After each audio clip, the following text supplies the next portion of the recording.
to this edition of Focus on Parliament, where we focus into the unfolding events at Parliament, give a spotlight on the same, but also make sense and try to ensure that the ongoing conversation give meaning. Today, I'm joined by a very distinguished panel to dissect a number of things that we shall be looking at. On agenda, we have three main things. One is the parish development model, which last week the Speaker asked the members of Parliament to go back to their constituencies to give an oversight of the ongoing activities of the funds that have been released. Also, we shall be looking at the country this week celebrated the 42nd Tarehe Sita, which is an annual event celebrated by the government to commemorate the coming into the existence of the government. And also we shall be putting a spotlight on the human rights aspects in this country. One of those that came out very clearly this week was the non-renewal of the mandate of the office of the UN Human Rights Office here in Uganda. We welcome you to this conversation and ask you to be actively in the conversation by commenting and leaving your comment in the conversation. I shall welcome the guests to today's panel, but also I shall allow them an opportunity to greet you, but also to introduce themselves, starting with you on my right. This is the second time I'm on this program, but usually the presenter introduces us, so a bit of on the spot there. My name is Joseph Ochieno. I represent Uganda People's Congress. I'm a writer and a commentator on African affairs, and I'm delighted to be here. You're most welcome, Ochieno. Yeah, it's next. Thank you, Tim. My name is Hannah Muzee, and glad to be here.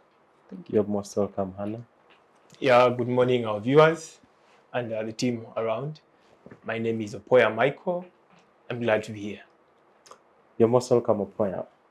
And to you, our viewers, you're most welcome. And please keep to be part of the conversation. Please leave a comment and actively retweet and tap on the notification button so that you can be notified on this conversation as and when it starts. And so we shall delve into today's conversation. The parish development model, a very sounding program that government launched towards the 2022 at the start of the year. It came out with a lot of promises, but also a lot of hope. But 1 year down the road, we've seen the Auditor General's report, which has highlighted a number of things, citing a bit of irregularities in terms of how it has been released, in terms of management, in terms of aspects to do with the utilization of the funds, things to do. The Auditor General in his report actually highlights how ideally the money was supposed to be wired directly to the SACCOs, but you have it going first to the local government. There are things to do with the irregularities of the recruitment of the parish chief who are supposed to oversight this. Also, there are a number of SACCOs who received the money before registration, but also the Auditor General overall cites a number of irregularities. I would want to hear your view on all these things to do with parish development model, and whether it's the bullet still that we believe will help to address the challenges in society. You want to start? Yes, certainly. No, this is a chicken coming home to roost very, very early. It is a very sad, and we're possibly going to be discussing the 42nd anniversary of the NRA incident in Kabamba, which basically should be a criminal offense, as it were if it was today. And it was then because it was against a democratically elected government. It was happening 7 weeks just after the UPC government had been elected, and it was actually 7 weeks after the new government had started its operations. But what is important is also that we were having a conversation shortly before we came on air about the fact that I was relatively lived. And so in 1980, I had just about managed to vote. And remembering that in 1980, Hannah was at Mwiri, and Milton Obote, president of Uganda People's Congress, came to Mwiri to campaign. Paul Semogere came to Mwiri to campaign. Yoweri Museveni of UPM, do you guys remember UPM? Yeah. His political organization, his political party, came to Mwiri to campaign. What I know Museveni told us then in Mwiri was that if his party UPM came to power,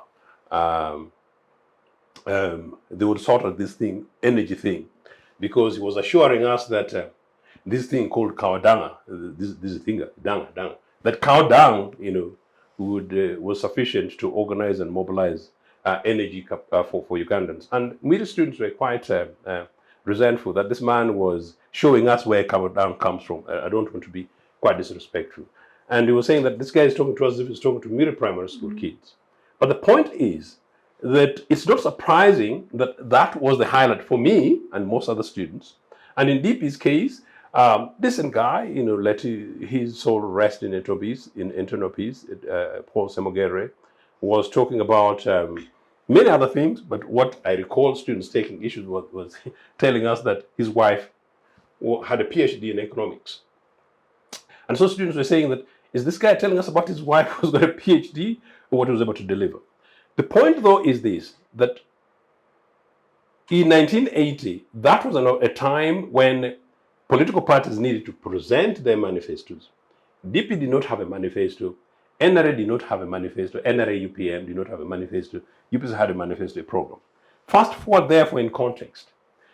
Parish development model is one of the nearly 30 models, the alternative economic models that Museveni brings and has brought on the table. This guy stumbled onto power because he wasn't elected in 1986. The guy has been ruling this country by accident. You young people, you are just on a ship which is shaky. We're just lucky it has not sunk. So it was a rule by experiment. All this parish development model, the Itandikwas, and these are programs that Museveni uses in many cases to calm you guys down. There's a few years ago after some election in which he said that Hakuna Mechezo, now we're going to begin. And even I nearly got convinced that this old man now has to prove himself, that yes, things have changed. He needs to leave a legacy. He couldn't. These guys have got an economic, they don't have no clue about a process, an economic process of managing a country. If parish development model was actually something wrapped up politically in a democratic system, members of parliament are not administrators of funds in local communities. They're overseers. Members of parliament are elected on the basis of the programs of their political parties and organizations. They put these things become matters of policy. And like you sort of part hinted, the nearest to this should be local government, and the nearest to this should be chiefs. But Museveni is doing this because he knows that Ugandans don't critique, don't ask questions, through the parish development model thing, and people said, do you support it or don't you support? Most other people then begin to look at where is money, where is opportunity. So by and large, what would it be doing? For me, in my Nagongere of Tororo, what I want from a legislator, if I've got a legislator who has a clue, is are there drugs in hospitals? Are there scholastic materials and equipments and books? How well do our schools perform? Nagongere Road, which UPC was supposed to upgrade, to tarmac in 1989, has not been done. To date, after 37 years, Tororo district, as it stands today, has got not a single new tarmac by this NRA regime. Instead, 1 kilometer, 1 mile actually of Nagongere town, which was there as tarmac, gone. Tarmac from Rubongi barracks up to town, gone. That is what this thing should be all about. Building capacity around cotton, which would be a cash crop for our people, building capacity about coffee, if it was maybe people who come from the hills like yourselves, building capacity and making sure that guys who live around the cattle corridors in terms of cooperatives and providing for cattle deeps and others to make sure that people are able to live on their cattle, that is basically what needs to do. So basically, a model in which you're saying people are going to survive on circles, So banks where there are no savings, banks where there are no investments, banks in which there is no other product except money from the exchequer is an absolute economic nonsense. And Museveni allegedly did economics in Dar es Salaam, didn't he? I don't know what economics this guy did.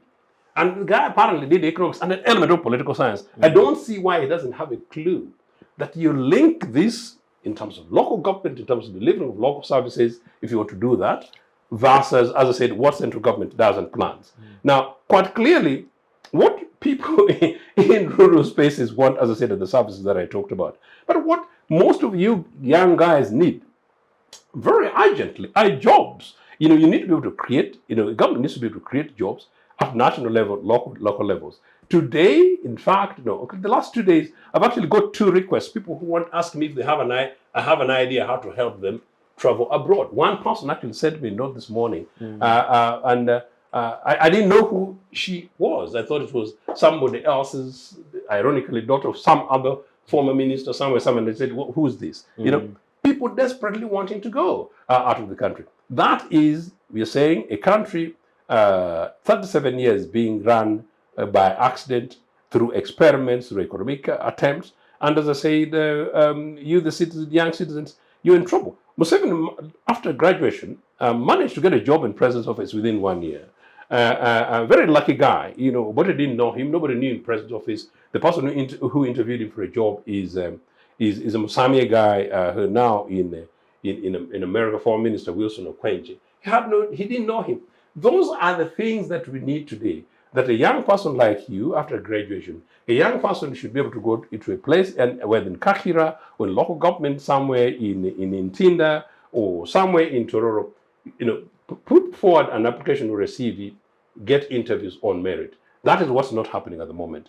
This is a system that has failed. This system is tired.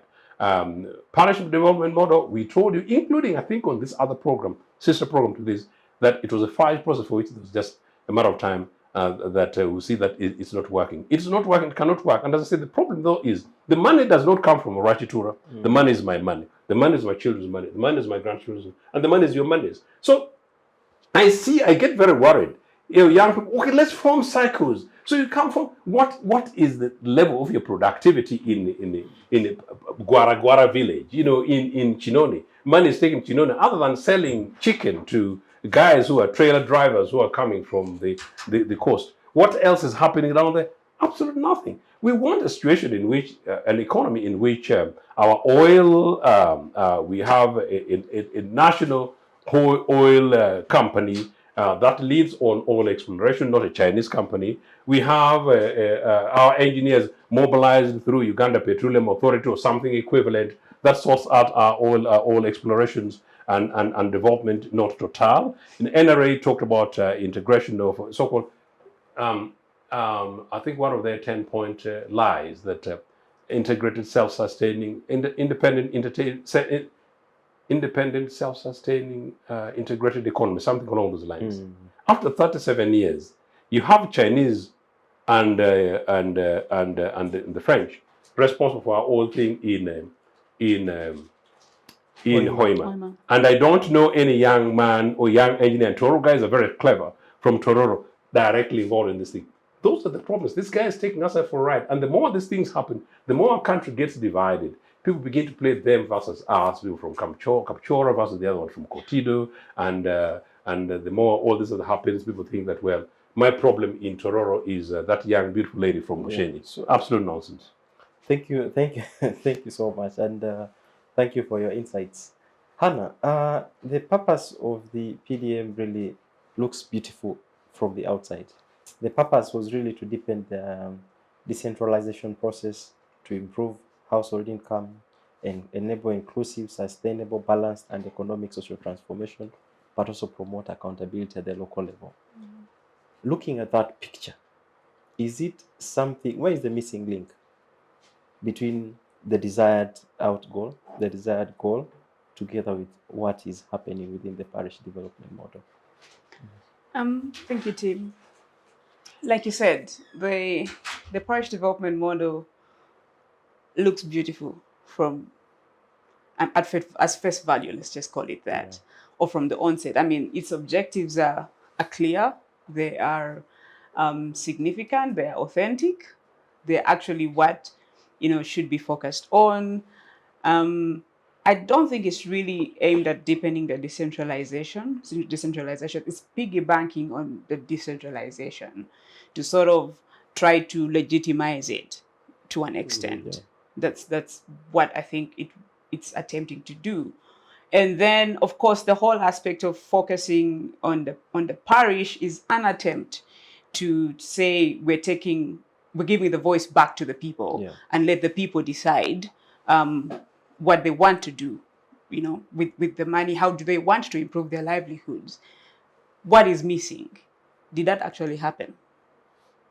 Were the people actually consulted, or it is more of still a top-down approach? The question you need to ask is this: it's piggybacking on decentralization, but is it a bottom-up approach, or it's a top-down approach, which is we know what you need, we know what you want, and therefore we're going to think for you, and we're going to give you what we think you need, and we're going to dictate how you're going to use it, right? And which is the same thing, we would go back to, sort of what liberal democracy is about. You're made to believe that you have the power to choose your representatives, or you're made to believe you have the power to make the change. But actually the change is made for you first, and then you're manipulated into actually believing that you're making that change. And I think while the parish development model in itself looks something that should be, acclaimed, but then again, we have to look at the history. How many poverty alleviation programs have been instituted? At any one point in time, has there been an evaluation as to why these several programs, poverty evaluation programs have failed? Has that been done? That has not been done. So again, it leaves to question, what different thing is this parish development model going to do? And as other people would say, yeah, it's another avenue for money to be swindled. It's another avenue for people to use money for their own interests. 5 years down the road, 10 years down the road, we're going to ask the same questions. How did the people benefit from this? Again, I would like to go back to one of the whole aspects about you talked about things like the government should be concerned about health, should be concerned about the quality of education. That goes back to the welfare state. What is the nature of the welfare state in Uganda? Over the years, it's been crumbling down. That's what we should be thinking. It's been erased. That's what we should be thinking about. Some of these things, I don't think a top-down approach is bad. To a certain extent, it does work. If it does work for the common good of the people and not for just a few. But then again, that points back to the system we're operating in. When we're operating in a capitalistic system, it's the factors of production are owned by a few people. And those few people who own the factors of production will definitely dictate where the resources are going to go and how the resources are going to be used. At the end of the day, the people at the grassroots will not benefit from this. And again, if the parliamentarians are to go and supervise the implementation of the parish development, is that their job? Yeah. Essentially, is that their role? Is that what they're supposed to do? Because you see, the concern there would be that Parliament appropriates the money, but also it's charged with the mandate of oversight. You see, now oversight does not necessarily mean you have to manage by, moving around. It doesn't mean you have to micromanage. Yeah. Your work is policy oriented. Yeah. Create the policies that will ensure that whatever program is being instituted can be implemented. Make sure the resources are available. So that goes to public servants. Yes, and parliamentarians are not public servants. Are not public servants. That is not their job. Their job is to ensure that there are systems in place that will ensure that whatever program is brought up by government is implemented to the latter. The question is, have they done that? And that's why at the end of the day, we shall see, and it's not like sort of a doomsday prophecy, but I mean, we just have to look at the trends and look at the history. At the end of the day, we're going to ask, okay, and it's not even a doomsday. The Auditor General's report is actually already pointing to the loopholes. This happened sooner than actually I thought. In the system. Would have thought, yes. So the question is, at the end of the day, what is important is for the government to create systems that can outlive it. if systems are created that can outlive these systems, accountability is not a person's job. It's not an individual job. It's a system that ensures accountability. Yeah. So we need to ask ourselves, what kind of policy systems do we have in place that ensure accountability? Yeah. It cannot be personified that people are supposed to ensure accountability. What if they're not there? What happens? What will happen if there are new people in those positions? If there are no systems in place, everything crumbles down. So I think at the end of the day, we're looking at the symptom Okay. and not the problem. Thank you, Hannah. Thank you very much for your insights. Opoya, understanding that PDM is not the first, there have been a number of interventions put in place by government to ensure that the social problems together with the challenges that are facing us are addressed. Where could be the problem? Is it because you actually notice and look at the Auditor General report, the challenges that faced the previous programs are popping up in this very, very program? What could be the problem? Thank you very much. Before we address the challenges, we're very aware that whichever program government comes up with, government propels a beneficial approach to the people. When we look at the PDM, the Parish Development Model this time, basically it was one of the spear points that were in the manifesto of President Museveni 2021-2026. If you look at the document, the PDM entails, there is a very, very, very, very good approach in managing or eradicating poverty. How and what happens in the process, that is something else. Yeah. Why the parish development model? Because this is a decentralized way or a decentralized approach of eradicating poverty. And at this point, the government looks at the parish level as the lowest point, because at which it can manage, maybe at which it can deliver to the last person on the grassroots. Yes, our people are poor. And by the time government comes up with a PDM and a decentralized way of eradicating poverty, maybe it has tried the up to bottom, and maybe it could have failed. Even when there are other programs that were the bottom-up approach still, maybe the Bonaba Gagawale, Operation Wealth Creation and others, that may have not worked as intended in the first or in the genesis of these programs. Our government comes up with a PDM, and it again pushes for the organization that people must be grouped into circles or organized associations to which a particular amount of money shall be given. If you remember very well, the parish development model talks about 17 million shillings per parish. And the 17 million shillings is supposed to be given to an organized structure which is registered. And you know, when you talk about registration involves maybe a constitution of whichever organization you're working upon. Then there must be creation of bank accounts, because government is not going to give money to people in cash form. The money shall be directed to an account. So meaning there is a constitution, and the people or the occupants of the group have given part of the information, maybe the national IDs and everything. And basically, the leaders at the lowest point, I'm talking about the village level, must confirm and approve that these people, these beneficiaries registered under this group, are members of this village.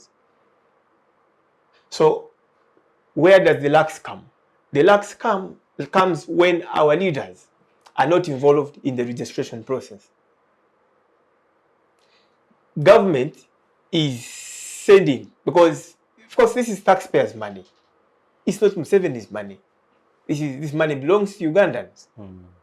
It is just trying to extend an olive hand, not an olive hand per se. I'm sorry to use that. It's a reinvestment. They are reinvesting your own money that has been collected in the form of taxes. But then, how does this money find me and you down there? This pushes for for activities like financial literacy studies.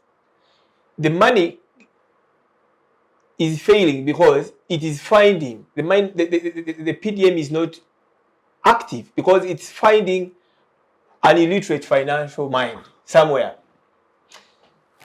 You're giving me money, fine. For example, let's decentralize it to an individual. You are giving me money tomorrow. I have not presented what I intend to use the money for. There is a high chance that I'm going to gamble with this money. And in the gambling process of doing this project and the other project, literally the money could even get done. But then remember, this money is intended to get me a step ahead. The money shall have been wasted, and I may even become worse. Because that's what the challenges with money. If you not utilize it effectively, it can even damage, or you can get derailed more than the previous situation we're in. So the financial literacy of our people is one of the biggest derailers of the PDM.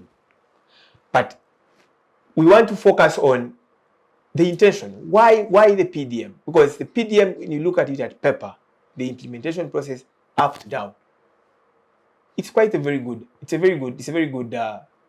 idea. It's a good project for poverty eradication. I remember I was in Nairobi last year. I met President Ruto, and he was like, "You have very good government policies in your country. The challenge is implementation."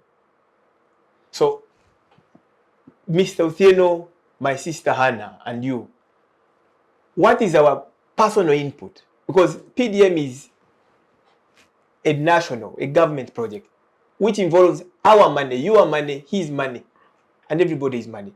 But when we look at it collapse and laugh, we are all affected. We are all affected. I personally have not gone for it. I may not even need it for now, because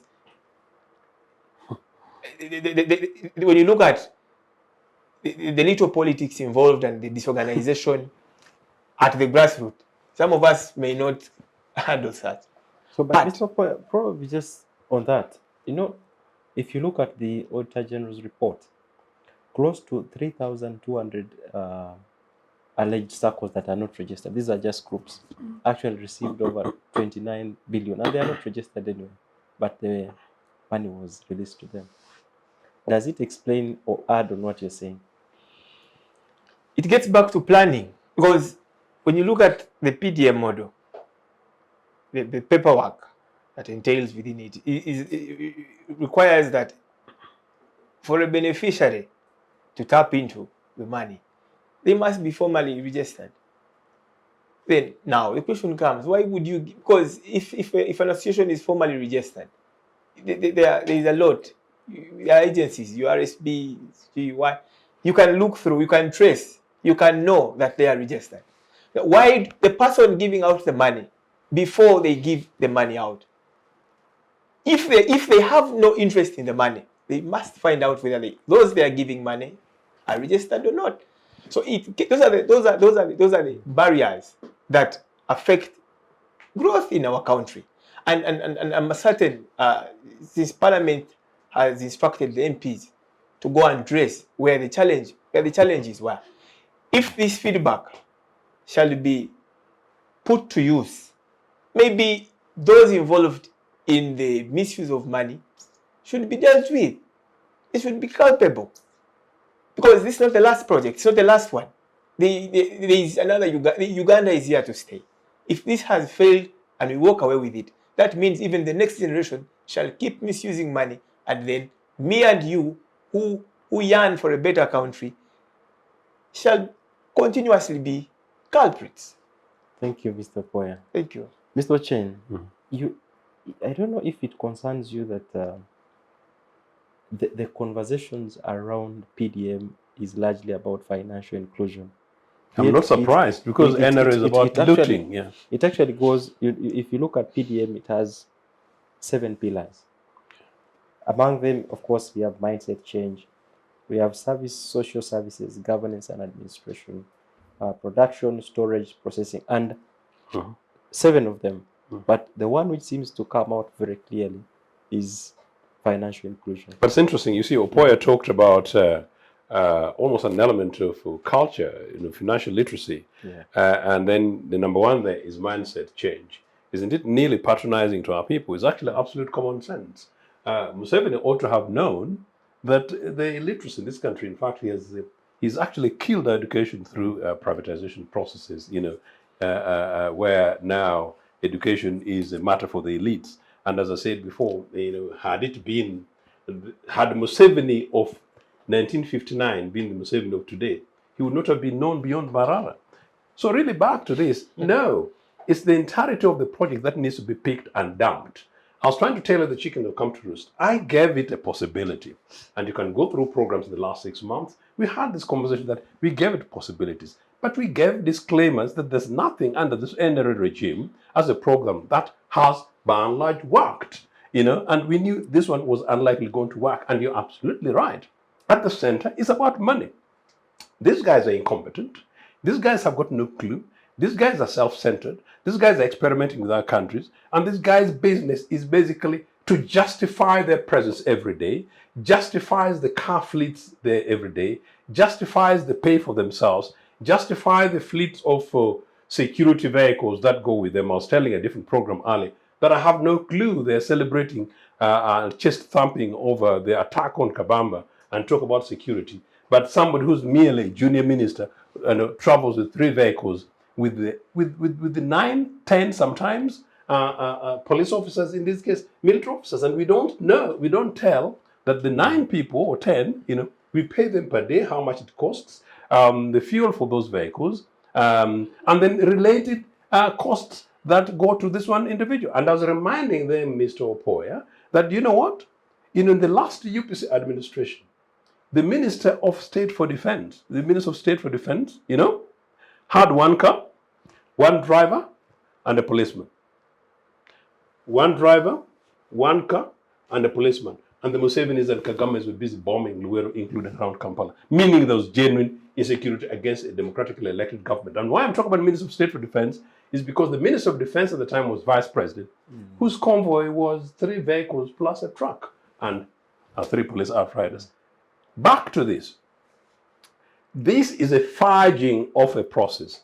Somebody who designed this program, and I was trying to give my colleagues a bit of opportunity to give credit. It was a well-designed program. Hannah, well-designed, yes. You design it and you have no clue that it's going to be delivered, Then it's actually froth you're putting on the table, We pay government to think. We pay government to lead. We pay civil servants to lead. We pay legislators to think and critique many of these things for us, For many of these projects, it has taken a huge amount of consulting. And I know some people involved in these things, by the way. And many of them have done rather well. They will not need this PDM thing for the rest of their lives. I know them. Our money, our children and grandchildren's money. And as Opoya said, I'm by and large okay. But in my town, Nagongere is a town now, mini town. Yeah. The vast majority of the people in that place are badly off. They are poor. They've been impoverished. And what I see in Nagongere today is not the Nagongere in which I grew up 45 years ago.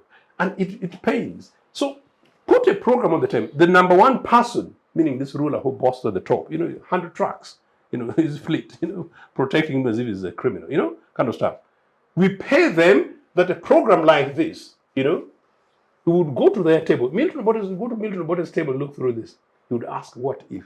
and what if, and what, including the question of literacy. So the fact that somebody did not think that, okay, this is a program, but actually there will be need for financial literacy, means they failed. The fact that somebody not say, okay, we need to carry out a mind-changing thing for the first 6 months, and then financial literacy for another 12 months, and then we launch this program 12 months later when the country is ready, means they have failed. But I'm trying to tell you, they are not bothered. Museveni eats our money, 2 billion Uganda shillings per day that we spend on maintaining this guy.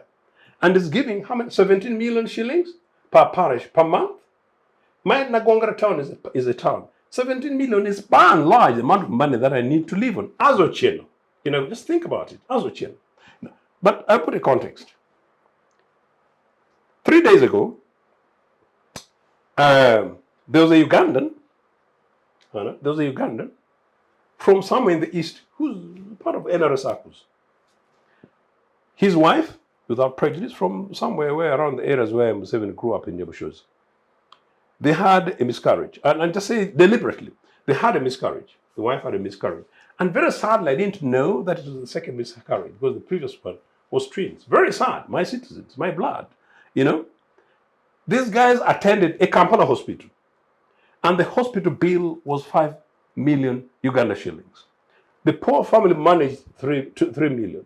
But courtesy to a group of our friends, one friend came and told us that, this is what's going on, whatever. We need to raise 2 billion shillings. Now that is medical services for one person, 5 billion shillings here at Kampala. So what is going to happen, fellow citizens? What's going to happen, Hannah, if an average woman in Nagongera gets pregnant and gets miscarriages and someone needs medical services? What happens? What this thing is doing, and by that taking it very seriously, it's extraordinary. What happens if something that happens somewhere in Buku, in Kapchora? What happens if it's somebody who's happening somewhere in Amolata? I went to Amolata, the whole district has got no hospital.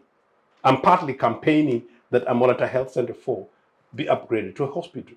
This guy comes from one of the breakaway districts of Tororo. 8 years UPC built, a Busono hospital.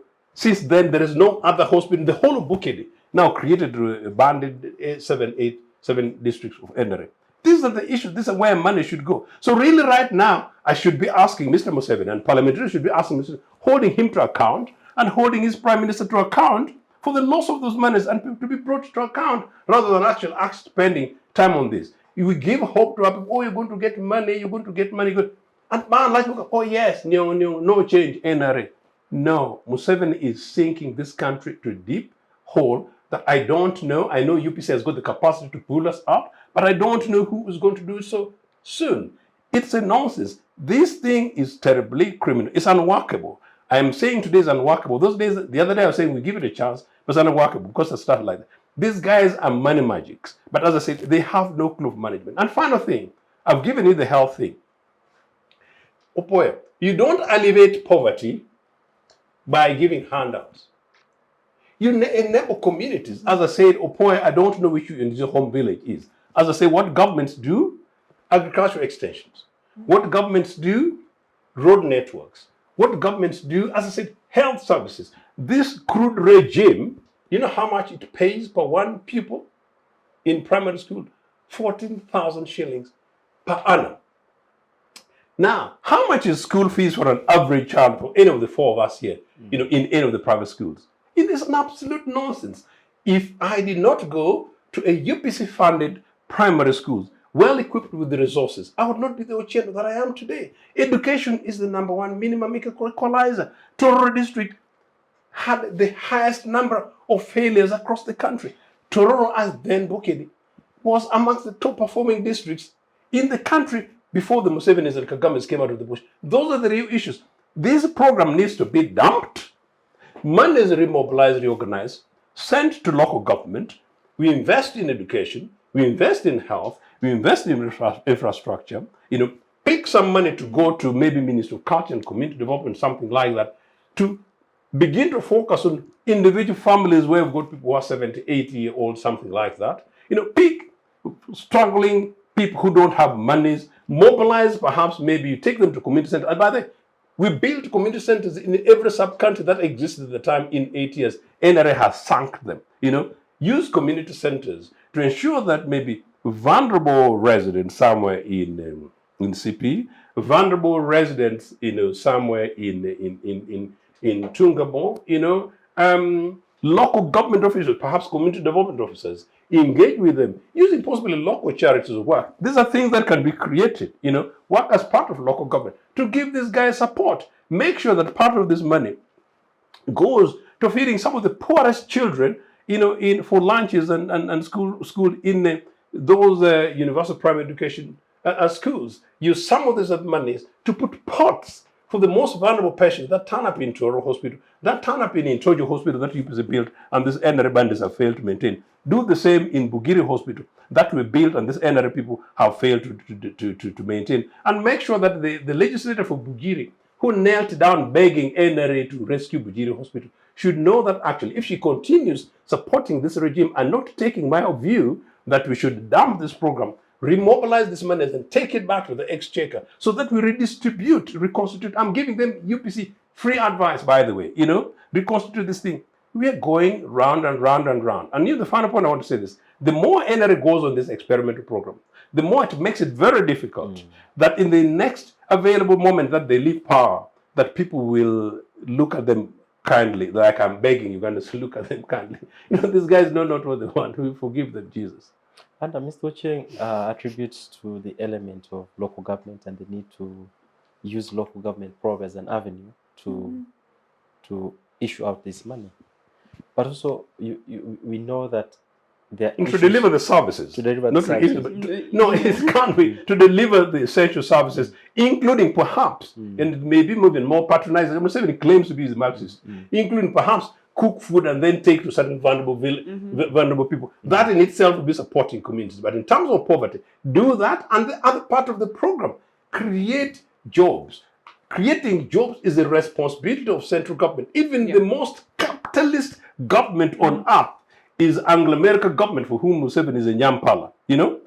Just the other month, America under Biden, Democratic Party, which is basically the party associated with the UPC, by the way, they generated, they recorded in the jobs into the market, over 517,000 jobs there, but over 500,000 jobs, the highest since 1969. So, by the way, governments are judged, or we know, Opoya, governments are judged, amongst others, by how many jobs they create. But I know in rural Uganda, and you guys, I see it in some of the social media groups, oh yeah, let's form circles, okay, let's support this bunch, and then all we just want is development. It's the responsibility of governments to create jobs, including creating enabling environments in which our people go for business. So if they can't even run their own business, to start as a which is nonsense business, this lot had not a reason to stay in power for one day. And the painful thing is they came to power, without the mandate of our people. Museveni has been squatting there since 1986.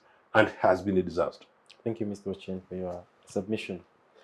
Hannah, what role do you think the local government can play in ensuring that some of these programs that are brought forth by government probably work better? Or is it possible that local government is also one of those avenues that can help to improve this work? Well, again, if we focus a lot on local government, we're absolving the people who are responsible, which is the central government, of their role and of their responsibilities. And I think essentially we shouldn't focus on the local government because their role is implementation. Yeah, delivering services. Yes, exactly, delivering of services, not to look for ways in which they can, their constituents or the citizen, people at the grassroots can, better their lives. And again, like I said, if we focus on them, we're absolving government of its responsibility. And I think what we need to do is basically to focus on government. What is its responsibility? Why is it there, right? And part of the things we're actually talking about now is that why we're actually critiquing government. And many people will think, okay, you guys are just pointing out the wrong things that government is doing, but government has done many things and has done many things. You see, it's not that there's, they're not some things that government has done. You know, the certain things, yes, that it probably has done. But then when you do an evaluation, who actually does benefit from that? If the biggest chunk of the population is left desolate. That is what we should be talking about. And that's what we're talking about. And that's what the critique is about. So the critique is something that actually should be taken. Like, you know, Mr. Ochieno is saying, I'm giving you free advice. Exactly, that's what we're doing here. You know, many people will say, but you guys are just talking. You know, the whole, you know, when Mr. Opoya was talking, I was like, you see, you know, like you're giving out money, but then the challenges of financial illiteracy. The question is, how did you even arrive at that at the PDA? Was there evidence? Was there data to support, you know, government's arrival at the PDM? Yeah, this would be a viable project. Yes, that this would be a viable project. Where's the data? Did we see it? And see, these are some of the things that, you know, government ignores, right? Things like investment in research. How much does the government invest in research? Many of our development partners invest a lot in research. One other advantage of investing in research is that it helps you to plan long term. While we are planning for 1 year, 2 years, most of our development partners plan for over 100 years. It is not bad to have 5-year manifestos, and these manifestos keep changing apparently every other term. The question would be asking government, what is the 1-year plan, 100-year plan to take Uganda to the next level? That's what we should be, and that is where we actually fall short, because we plan for tomorrow, and this money we're issuing out to people is the same thing as planning for tomorrow. It's like living from hand to mouth, which is what we shouldn't be focusing on. You know, because again, like Mr. Ochieno said, you know, if you want to alleviate poverty, you don't alleviate poverty by giving handouts, even in our own families, with our own relations. That's not how we encourage people to work hard. We don't encourage them to work hard by giving them handouts.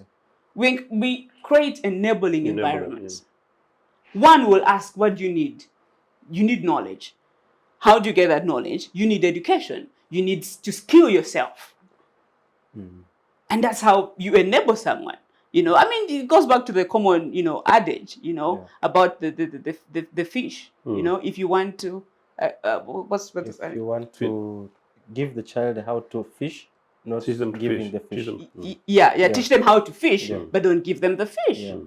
That is what we should be focusing on. But then handing out money, first of all, look here. You can hardly think if you're hungry. What ingenious idea, financial idea, are you going to come up with if you're hungry? I'm in debt. You know, I have all these needs around me, and then you give me 1 million shilling, and then you want me to think about a financial opportunity, a financial idea. Do you really think I'm going to think of the financial idea first, or feed my stomach first? Feed yourself. And then at the end of the day, we're going to say that the program did not work. But why didn't it work? Because we know we have failed to, first of all, meet the basic needs of the people, which is 1, health, 2, education, 2, the, you know, services, you know, things like transport, the transport network, the roads, okay, I mean, basic livelihoods, livelihood, you know, things, you know, shelter and all those things. Have we taken care of that? If we take care of some of those things, then we move to the next stage. The next stage now means we would want to create, you know, national programs, which moves to now creating jobs. If you want to create jobs, you have to create national programs. Things like the, you know, investment in agriculture, agriculture extensions. Before, the country used to have cooperatives. What happened to them? Right. So even if, you know, people try to engage in agriculture, how do they market? If you don't mind, actually, the cooperatives question, I just didn't want to go on and on. The cooperatives is the nearest to an alternative program to this PDM nonsense. That actually, if they apply the principle of cooperatives, you know, then you'll find it will be an all-round thing from livelihoods and food security to everything, including people's sustainability and the economic empowerment. There was a cooperative bank. All these things were UPC project, absolutely successful. These guys sunk them. Just have some humility, give it a rethink, take the approach that Hannah is advising you, and you run with it. Yeah. Go back to the cooperatives, especially for agriculture. We're an agriculture country. We keep singing we're an agriculture country. But some of the basic elements of agriculturalism are non-existent and nearly non-functional. So then how do we help? How do we expect people to invest in agriculture if we cannot even market their products? How? How can we expect people to invest in agriculture if we don't invest in industrialization? Yeah. We are still, I mean, count the years from independence. Yeah. We are still exporting raw materials. Now, how do you still expect people to get out of poverty if for a farmer for a kilo of maize, they're going to, or cotton per se, by the time the shirt comes back to them, they can't even afford to buy that shirt. And yet they're the ones toiling, to grow this cotton. So again, we're treating the symptom and we're dealing with the problem. And what we're speaking about here is the problem we should be tackling. Thank you, Hannah. And Prof, just Mr. Opoya, what can we do? What can we do to address this problem that we are discussing? Thank you very much. I will address a few issues my colleagues have mentioned in their submission, and of course, I'll start with Mr. Ochieno. Mr. Ochieno needs to know that yes, one of the long-term solutions to growth is democracy, and whichever way Mr. Museveni came to power, we always have general elections every 5 years. And to the best of my knowledge, the chairperson Electoral Commission always announces a winner. And Mr. Museveni was announced the winner. Always is announced. The spirit, you see, the spirit to push Uganda forward must be hinged on systems. And we need to tell Ugandans that, yes, democracy shall give us several kind of leaders. Today it's Museveni, tomorrow it will be Ochieno, the other day it will be somebody else. Let's hinge so much onto it because it's the only way we shall be sure of the next generation. And then I come to Hannah. Hannah talked about long-term programs. Government has agencies, ministries, authorities that specifically deal on to programming and planning. The National Planning Authority. Of course, these models that come in along the way, they don't just happen. There is direction. There is a support team that delves into them and gives kind of a short term, but that is derived from the mother program, which is the long term. And every 5 years, we go back to the polls. A manifesto is supposed to be accounted for in 5 years.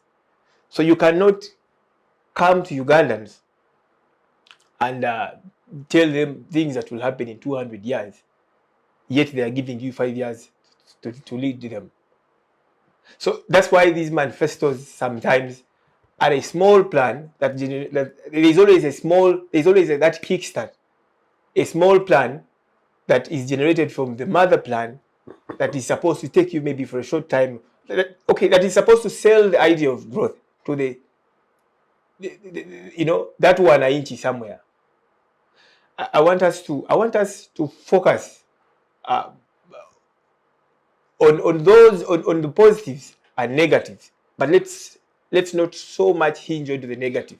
There's a lot. There are people. I'm telling you, there are testimonies of the PDM. There are people that have made a living out of it. There are people that have stepped up from where they were before the implementation of this program. However, we also have people that have biased it. We have people that have ruined the lives of many Ugandans. And all this needs to be looked at as we focus on national growth.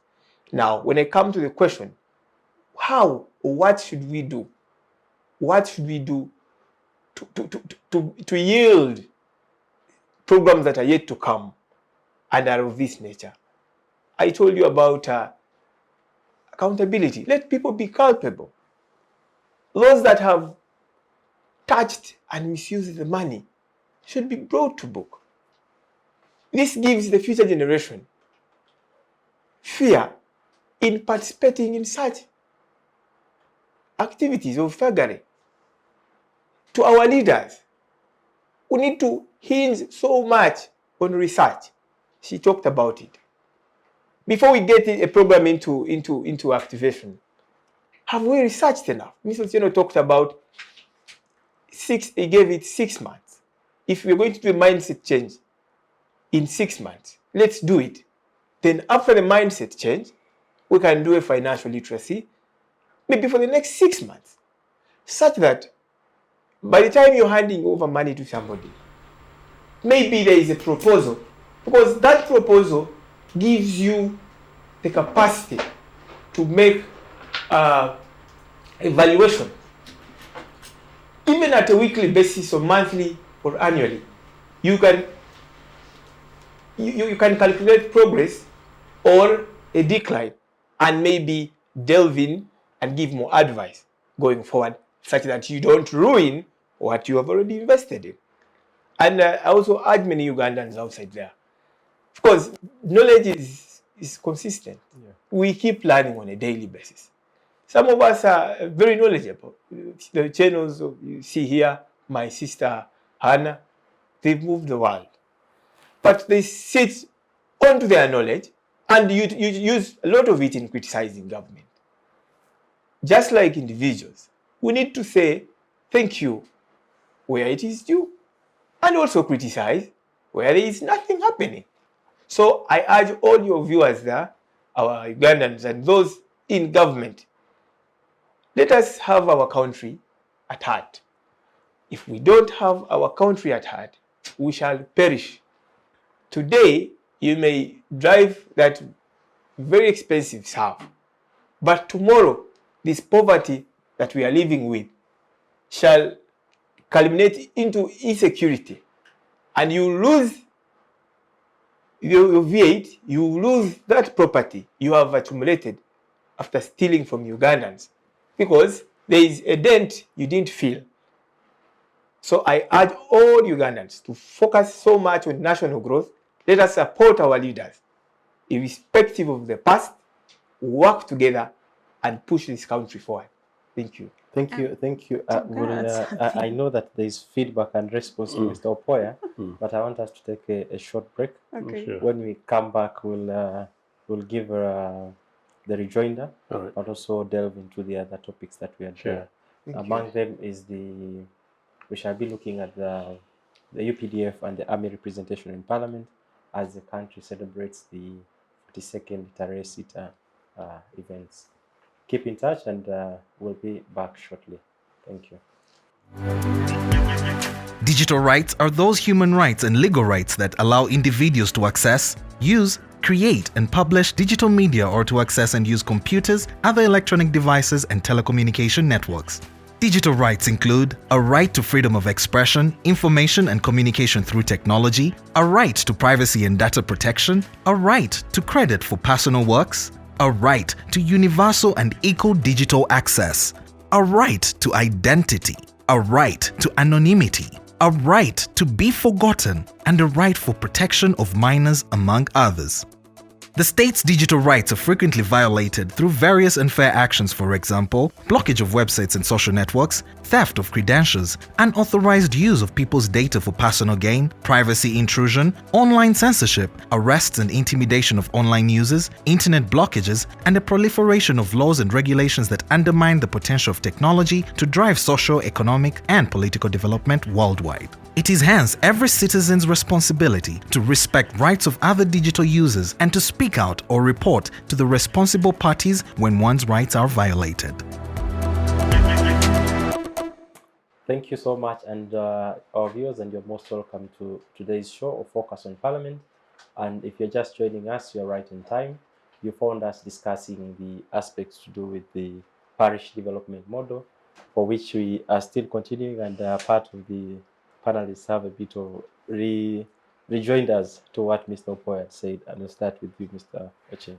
Yes, Mr. Poya was very generous to Mr. Museveni. You know, he told this program that he went and met Ruto in Kenya, and Ruto told him how glorious Mr. Museveni is. So for that reason, he thinks that Mr. Museveni is a Democrat. No.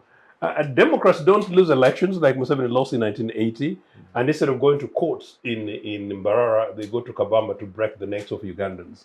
Democrats don't come to power by force of arms, having killed and created scars in Luweru, come to power in 1985 with the Okellos, and then and then agree to disagree. Then he plays up his cells and then begins to fight them like he fought the Okellos and the Chemonges. And Democrats don't come to power like he came to power in 1986, break into State House, basically a squatter in State House, and ban political parties, for 20 years until UPC went to court to seek to restoration of multi-partyism. Democrats don't do that. And Democrats don't beat political opposition. Today, officially, the leader of the democratic opposition in this country, Robert Chagulanyi, cannot walk to Kampala, City Square in Kampala, and talk to young, beautiful people like yourselves about anything that matters in this country. You can't even go and address a formal meeting in Kampala. That's not Democrats. Democrats don't beat up leaders of opposition like Museveni beat up Besigye as if he's some kind of dog pulling from here and then wrap him on a track. I can't go on and on and on.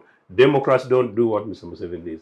Now, Democrats don't do the results like Museveni has done it with the Electoral Commission. It has never happened in this country. Amin did not believe in multipartyism. He said no. It didn't happen in the election that led to Milton Obote in the first 1986-62. It did not happen in 1980 elections. The mess that has happened, so-called democratic process in this country under Museveni, I really hope when Museveni goes, it never does happen in this country again, because it short-changed this country, short-changed this region. It's actually a complete indictment on Africa that we can't do well.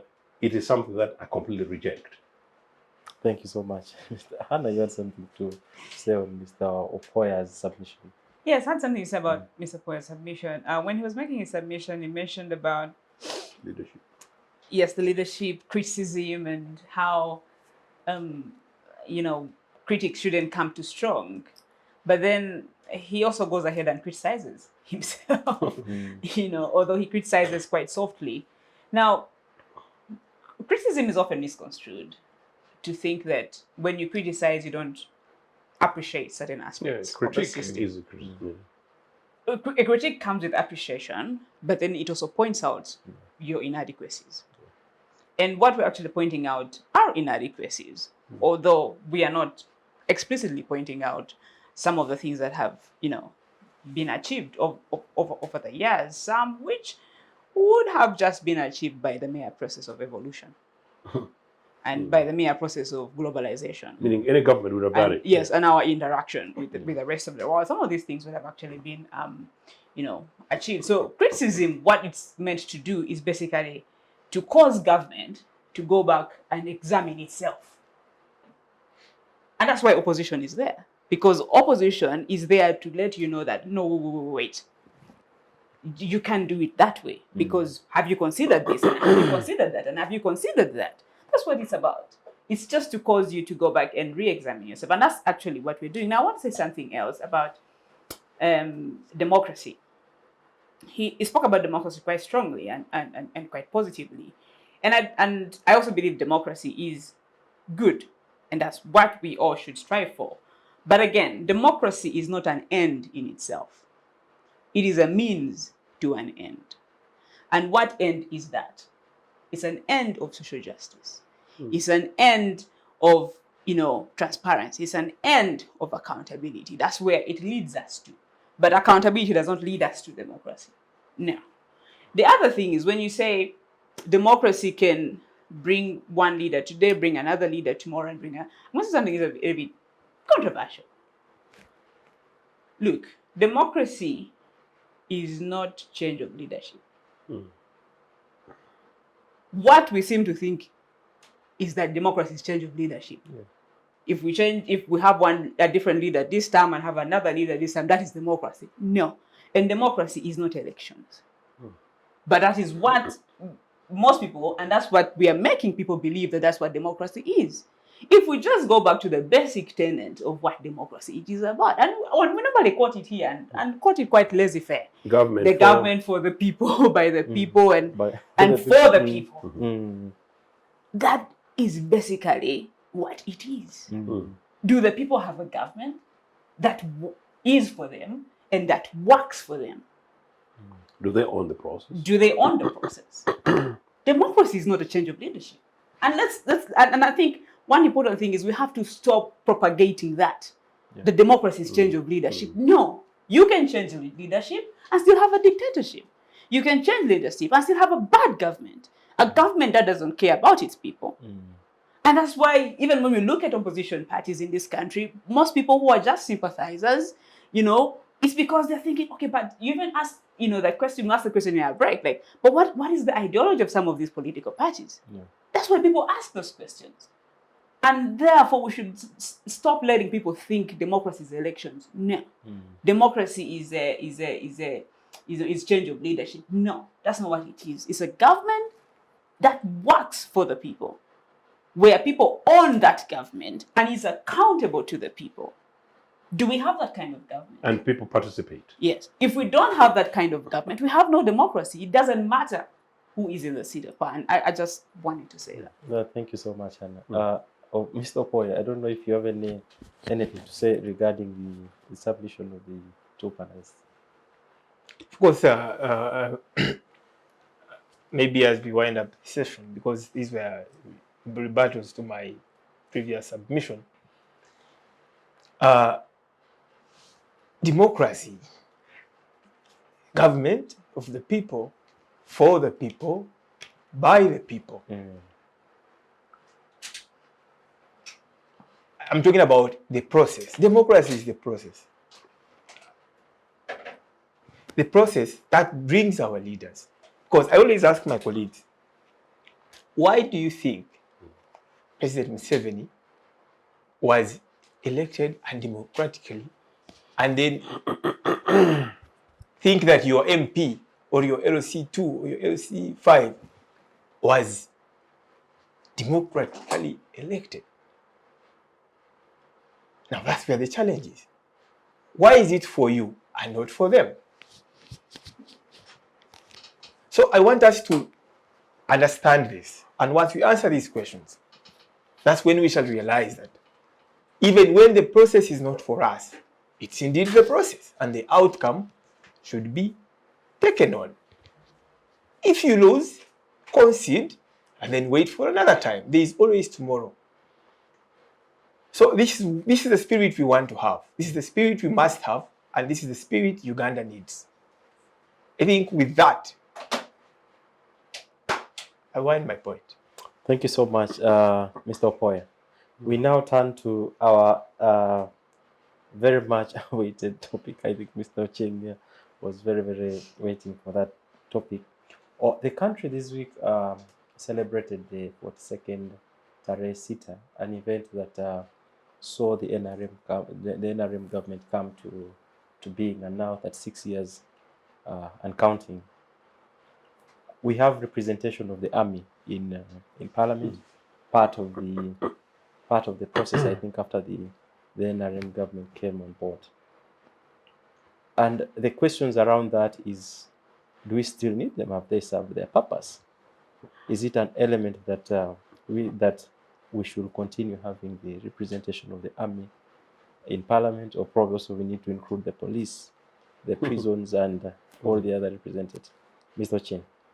Yes, thank you. I know that we spend a bit of time on the other, so I'll try and be as brief as I possibly can. Yes. I just want to say that that day, Tara, something, the 6th of February, is a day that NRA launched an attack on Kabamba.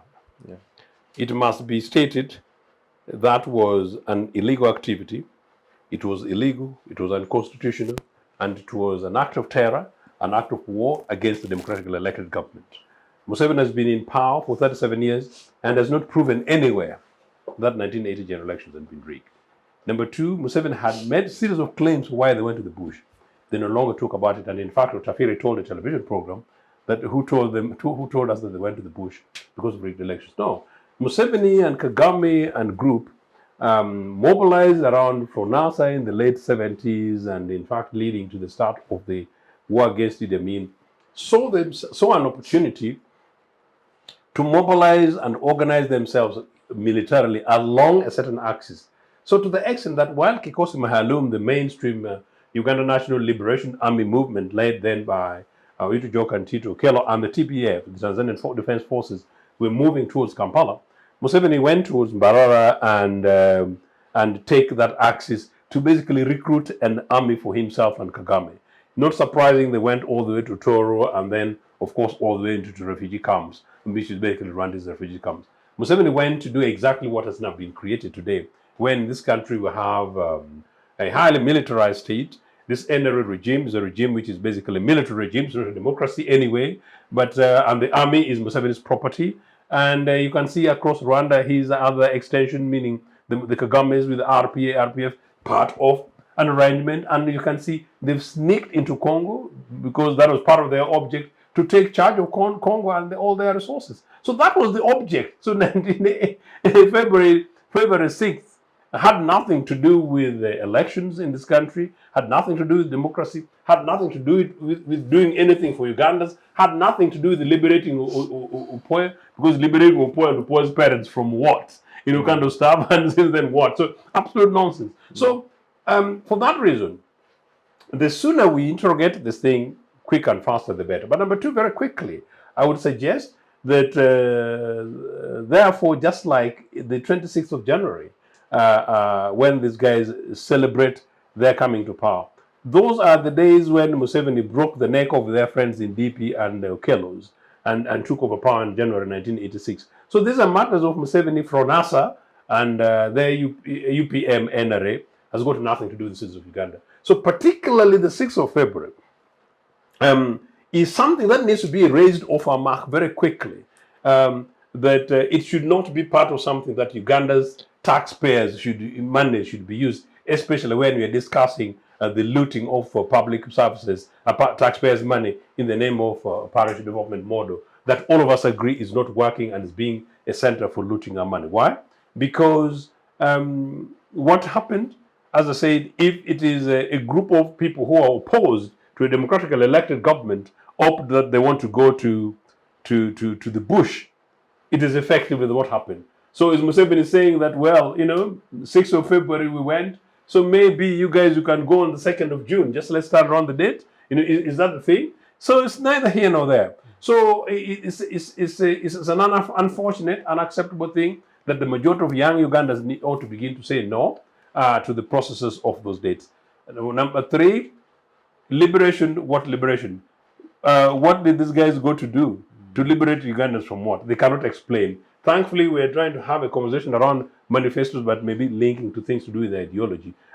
What does NRA represent? What is it that they tabled in 1980 during the election campaign as Uganda Patriotic Movement that they, since when they came to power in January 1986, they delivered? And how could they say that this is what we stood for in 1980, this is what we stood for in 1992, 81, January, February, and this is what we stood for in 1986? There's still nothing. So I just don't want us to spend a lot of time in it. These are days Museveni did not liberate this country, nor was it a protracted so-called people's war. Protracted Luwero, where this thing was done. Do you know how many generals come from Luwero?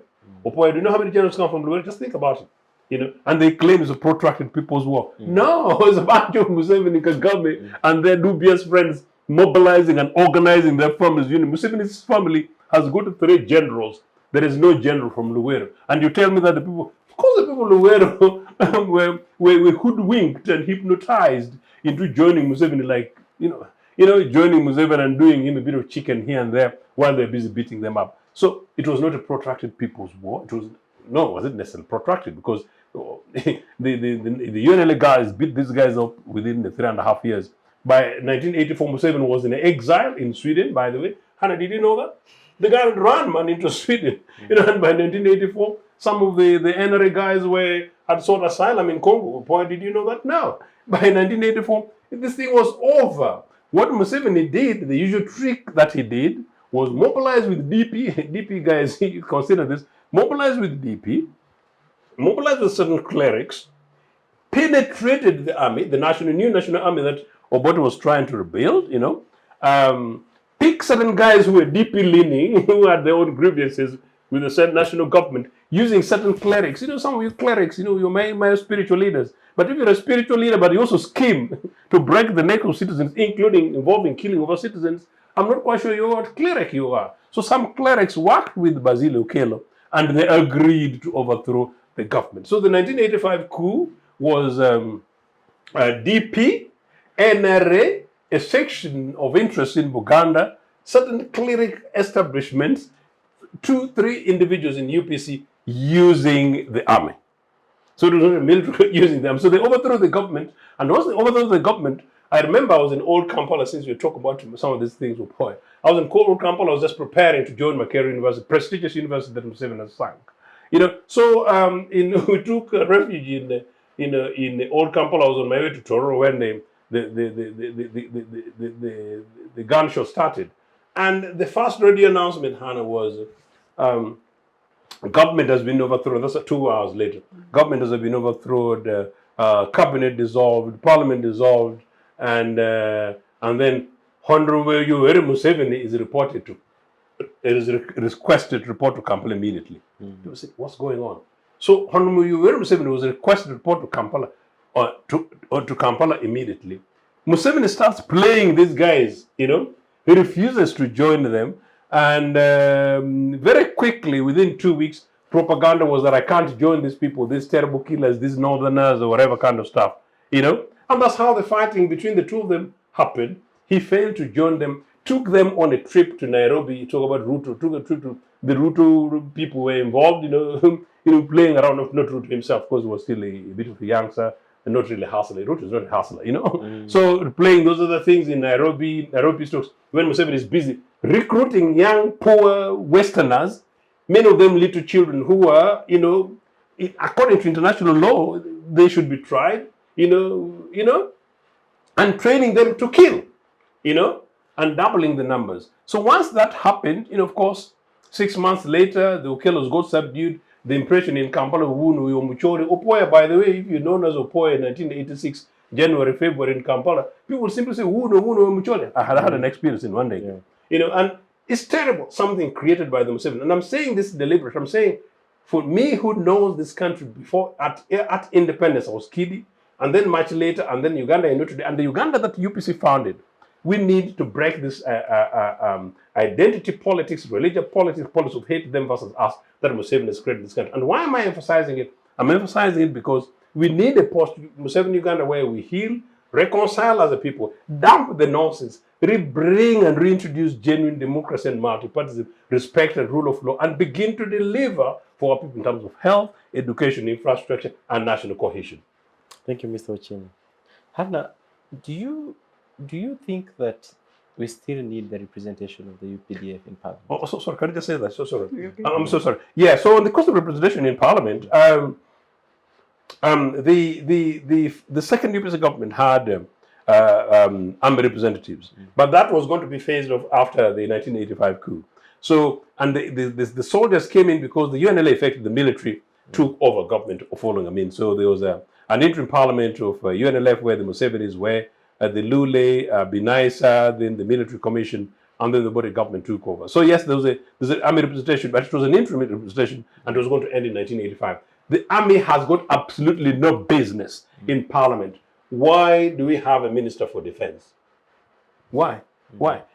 No, these guys have got no business. What Museveni is trying to do is to wrap around himself with these funny guys and to continue to loot and spend their money.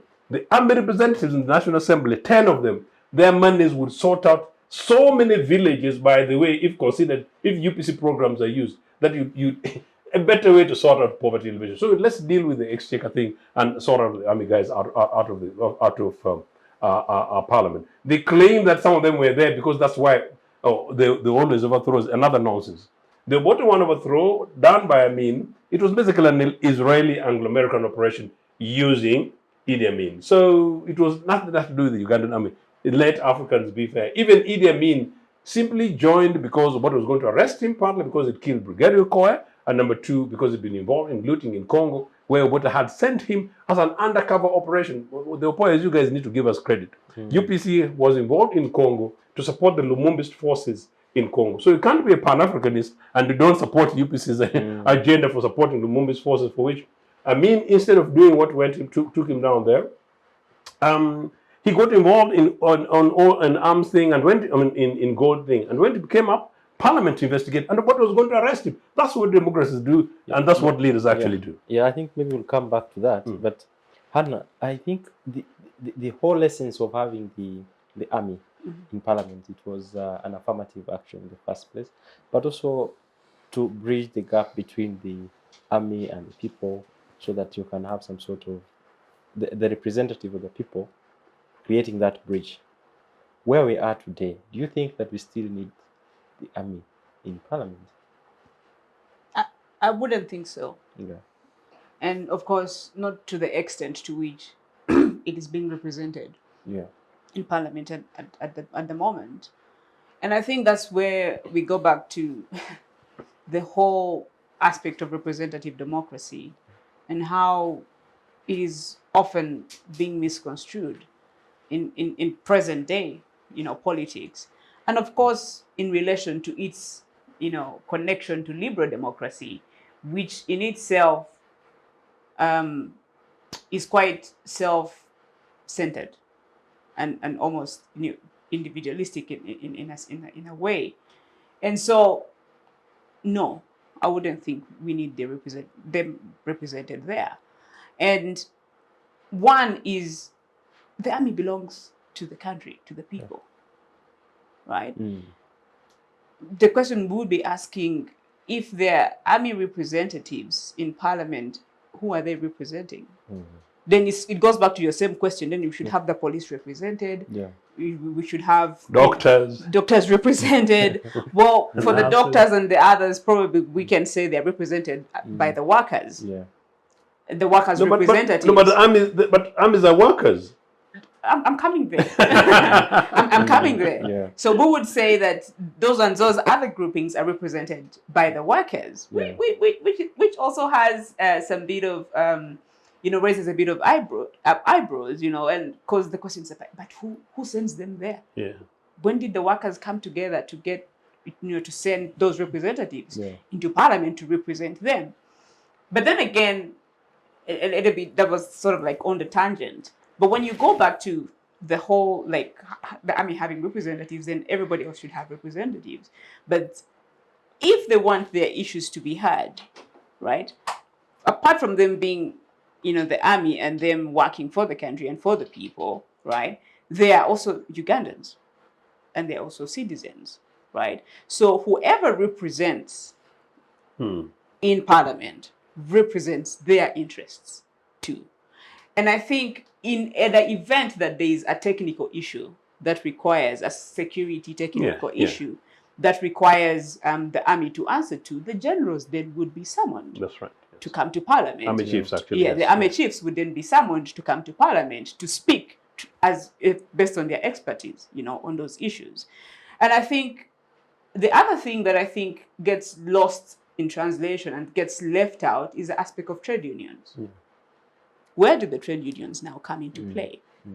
Which goes back again to the workers' representatives, because all those sort of fall under the whole, workers. If the soldiers, for example, need their issues to be handled, they have their own union through which their issues can be channeled to.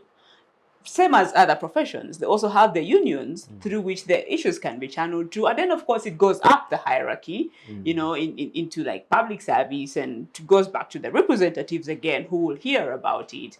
And then, of course, that eventually gets handled. If we're to have the workers' representatives, then the trade unions definitely would be the ones, coming together and then choosing the people who will represent them, who are definitely answerable to them. And I think that's why we have representatives that we think represent us, but they're not answerable to us because we have no control over, one, their ideology, what whether they actually believe in the people and they believe in the cause that sent them there. And that's why they even can't account back to the people who sent them there. So I would think it at this point, no, they shouldn't have representation, but definitely as experts in security, whenever there's a security issue, yes, they would be called on to answer to that. But then again, that points to the loophole, the overall loophole of representative democracy that we have, and the ways in which it's misconstrued, which obviously we want to delve in, right now. Mr. Opoya, thank you, Dr. Hannah. Mr. Opoya, do you think that the army representation in Parliament, even as the country celebrates the 42 years of Tarehe Sita and all these other events, have achieved or served their purpose? Thank you very much. First of all, I would want to congratulate the UPDF and Uganda. First, the UPDF for the 42 years of liberation. Of course, Uganda was liberated from several things. Amongst them, an era of terror. Of course, Mr. Ochieno will disagree with me. Of course, but you and me know that there are several families that have never seen their loved ones because of the chaos. In 1981, around 1984, 85. So this is an achievement, because I also want to thank the UPDF for keeping our country. Our borders haven't been infiltrated, and Ugandans are safe for a very long time. Our safety stimulates business, and business brings jobs, and jobs make our citizens better. So this is we get to have better conditions of living. Of course, you and me know that our GDP has grown ever since. There are very many things, but it's not about the security. Of course, security is a foundation for growth. That one is a fact. The United States of America has grown to that level because of the security. The US knows that they are very secure. Their military has grown to a level whereby any investor will bring in their money and put in there and know that they're safe. Even in this country today, the UPDF has secured us and has gone ahead through bodies like IGAD, the East African Community associations, to secure even our neighbors. And the logic is that you can only be secure when your neighbor is secured. So I want to commend them for that. Now, UPDF in Parliament. What is the role of Parliament? To make laws.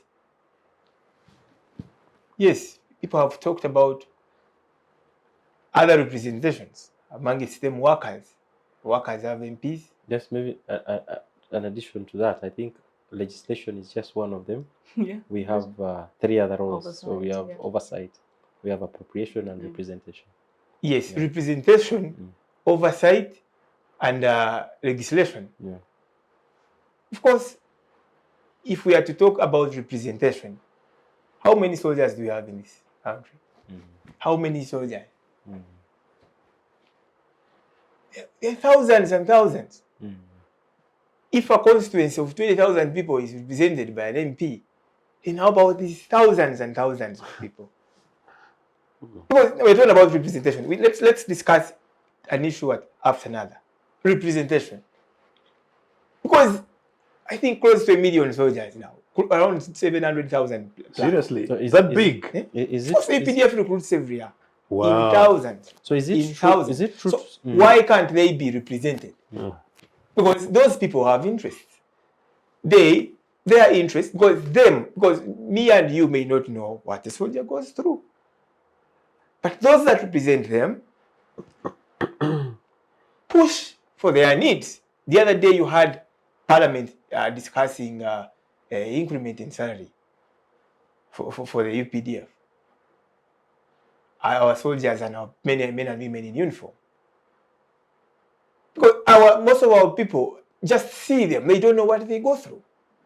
Their issues have been raised. They have been addressed. That's why they are the limelight. Today you can listen to them.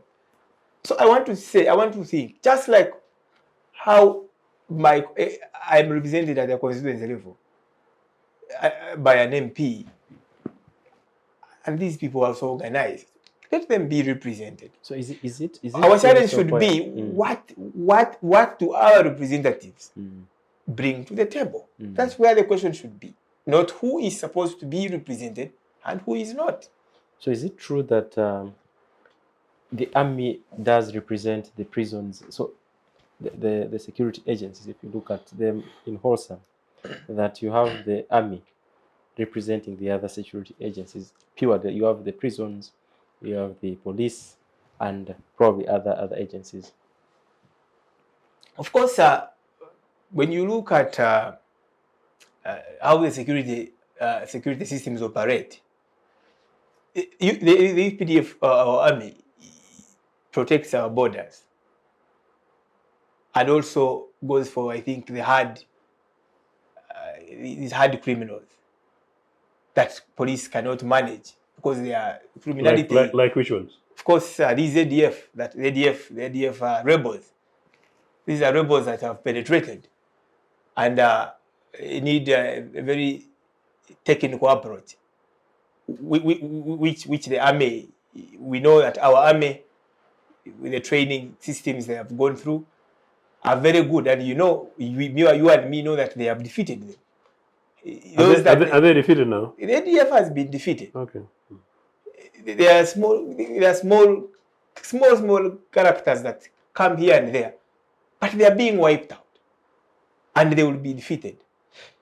When we get back to the question, yes, all the other security groups are doing a very good job. Why are they represented? It's what we call, I think, it's called the security what? I'm forgetting it. The Security Council? Yes.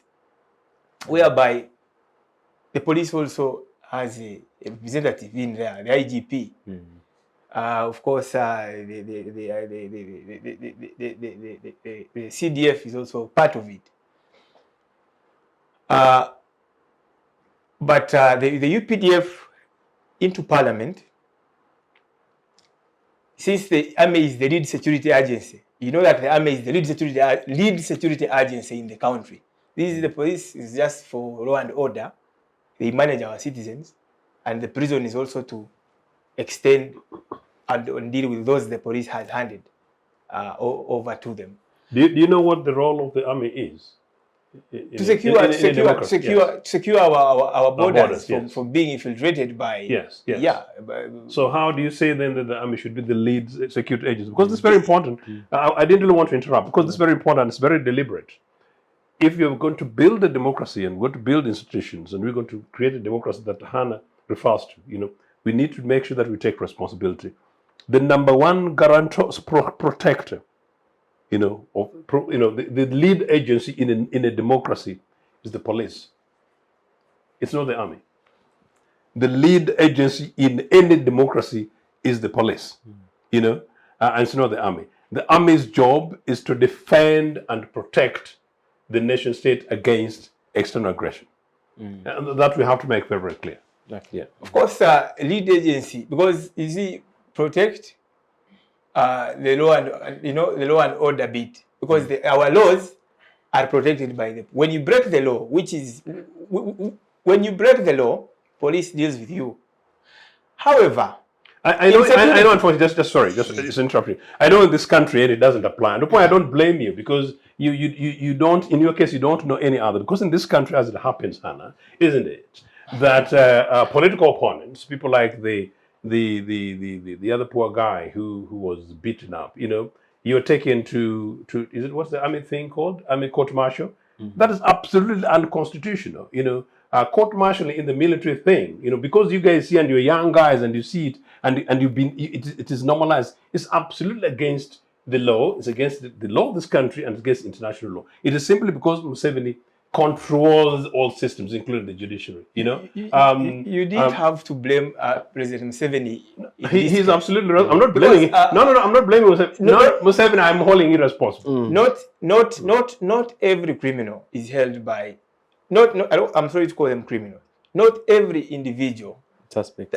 or suspect that is held is taken to the court. No, not necessarily. Say that. There are specific people, and me and you, several times we don't know reasons to why they are court-martialed and not taken. Very good. You know what? Let me teach you. Because I may never come Opoya, to declare. Opoya, So let's give the process a chance. Opoya, this is a parliament program, and I came on it deliberately, and I want to give it this due regard.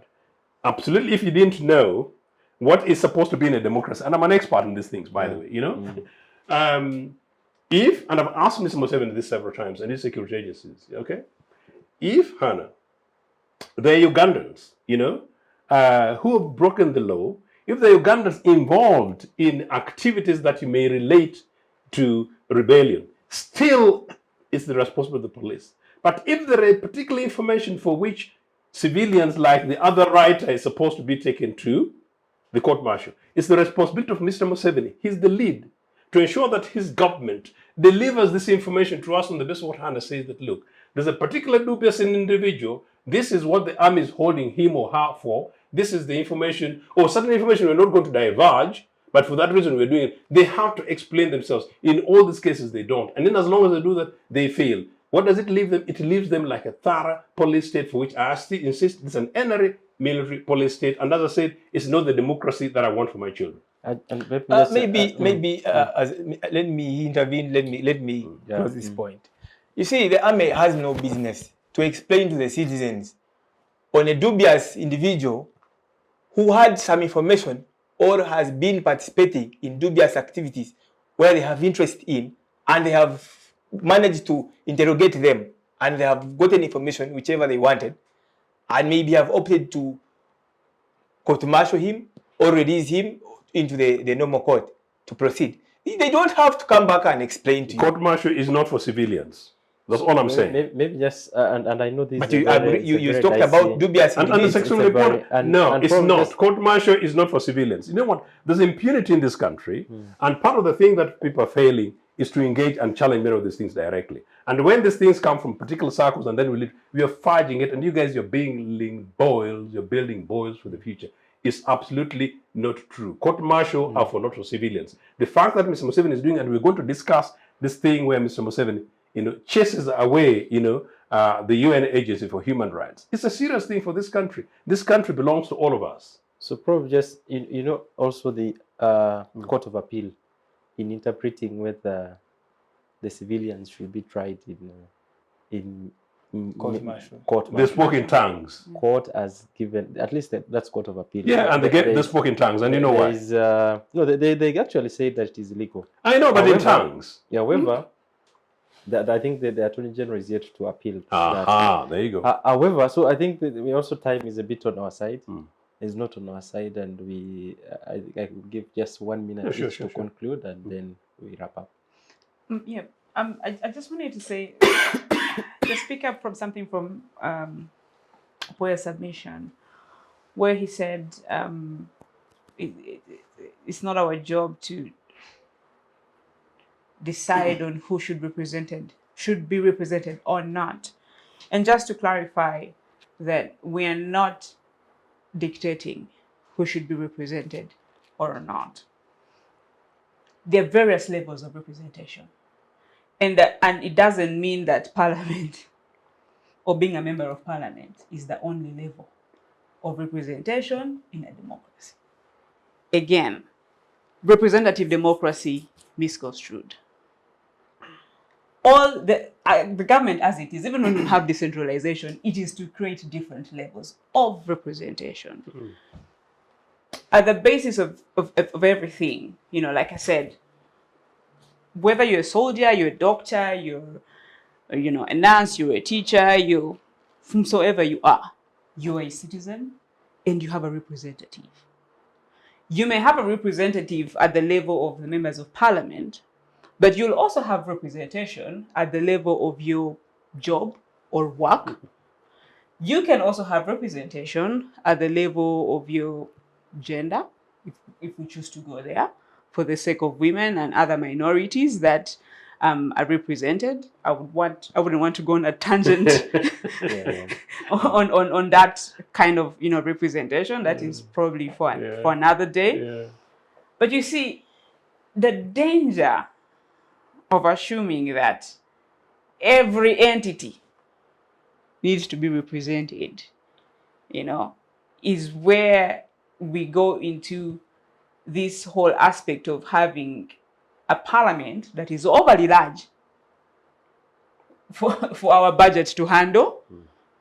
And then we have to allocate certain sections of our budget to cater for that overly large parliament's allowances, which money would have otherwise been used to cater for the welfare of the people, right?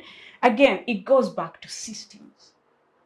If we have systems in place that work, if we have policies in place that work, all people will be represented, but not necessarily having their kind or their minorities represented in parliament. And let me tell you something. You do not, for example, let me go on a tangent. I said I didn't want to go on a tangent, but let me go on a tangent. Women do not necessarily have to be in parliament for women's needs to be represented. No.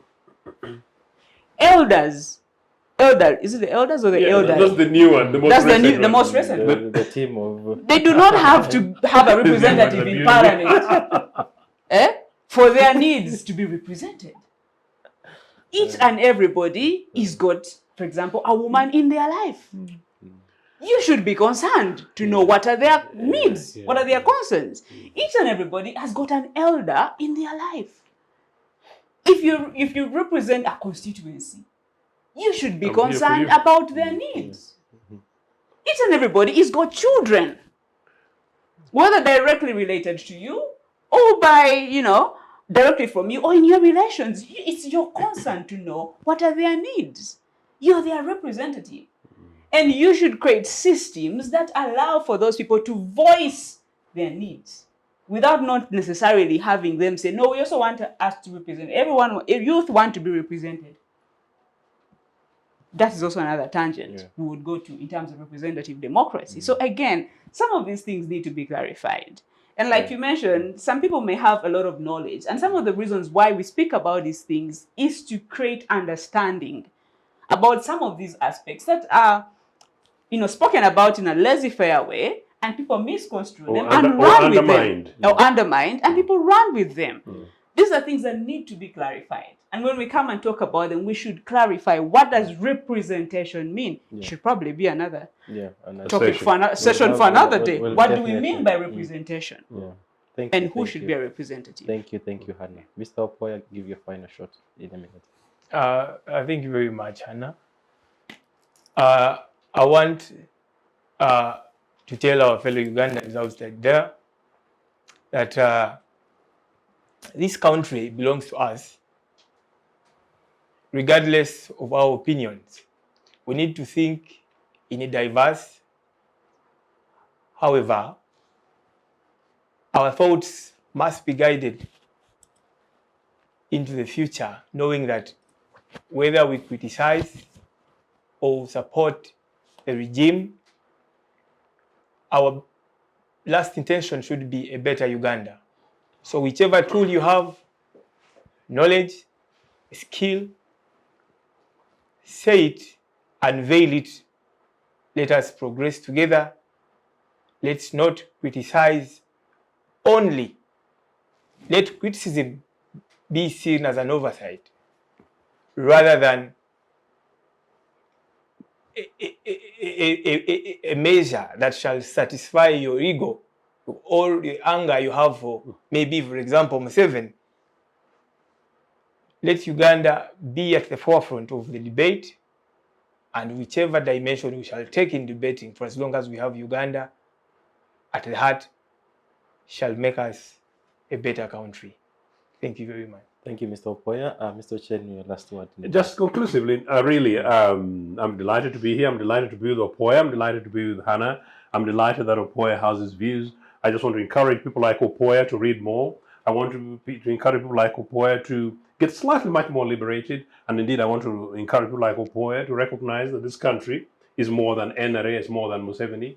And to recognize that actually when we say that this country was fought 37 years ago, it was. But I want to say that, as Opoya actually suggests, this country belongs to the future. And that's why I say for those of us who are UPC, and for me who's attempting to rebuild Uganda People's Congress as the political party of the future, built around the youth of this country, we want to make sure that anything that happens from here, young people don't only mobilize, young people organize. Young people don't only organize, but young people detox from the hate of NRA, detox from the politics of identity, detox from the politics of corruption, detox from the NRA patronage, and begin to think slightly bigger, much more ambitiously, like our founding parents created this country for us, to make sure that once again, whoever emerges post-Museveni, and thankfully there must be a post-Museveni, whoever emerges post-Museveni is able to deliver for this country national independence and indeed our territorial integrity, to make sure that actually, yes, Uganda once again becomes the hub for education, Hannah, in this sub-region, the hub for health provision in this country, the hub for agriculture in this country, but that the future of this country, the youth of this country, not only do they get guaranteed jobs and opportunities once they qualify and graduate, but that they're able to be as competitive as the youth in Kenya. Opoya has been to Nairobi. Kenyan youth actually laugh at us. I was in Kenya the other day, and actually, yes, that the youth of this country can join the youth across this continent and the youth of the cities of this country, particularly in the globalized society where there is climate change with many other challenges, with a big population. No, we need new leadership in this country. This country needs a fresh start. It's tired of NRA, and the future can only be the values of Uganda People's Congress. Thank you, Mr. Ochieno, for your remarks. And thank you to you, my panelists, for having spared your time to be part of today's conversation. And for me, I think to say that Parliament is a true reflection of who we are as a society, and we must continue to hold them accountable. It's good to emphasize on their roles, which are largely provided for under the Constitution, which is representation, legislation, oversight, and then we have the oversight, a very key mandate.